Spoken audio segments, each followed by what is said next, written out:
আপনাদের মামলার এখানে মামলার তো কিছুই হয় না। হেলমেট আমি বললাম যে স্যার আমার বাসা এখানে, আমার বিকাশে টাকা আছে। হ্যাঁ, বিকাশ 700 টাকা আছে। বিকাশ 700 টাকা নাই, নগদ ক্যাশ দিতে আছে।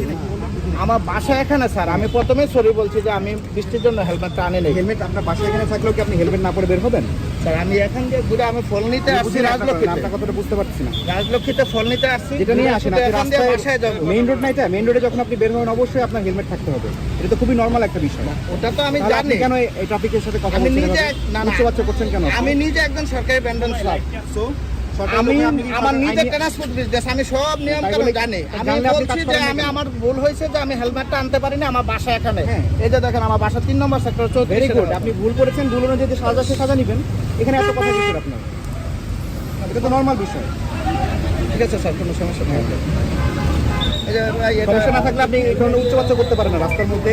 একটা পোশাক পরে গেল পুলিশের সাথে। যদি আপনি মনে করেন যে আপনি আমার আমি একটা অন্যায় করে ভুল স্বীকার করলাম, তাই বললাম সাজা পাবো না? স্যার, এটা তো সবাই আমার যদি বাসা এই জায়গায় না হয়তো আমার বাসা যদি ধরেন আপনার মেইন রোডে, মেন রোডের পাশে, একদম মেন রোডে আমার আপনি বাসা। এটা করে আসতে পারেন? হেলমেট ছাড়া না আসতে পারেন? হেলমেট ছাড়া কি আপনি আসতে পারেন কিনা এটা বলেন। পারি না দেখি তো সরি বললাম প্রথমে। সরি বলেছেন, আমরাও সরি যে আপনার এটা আপনার মকুব করতে পারছি না।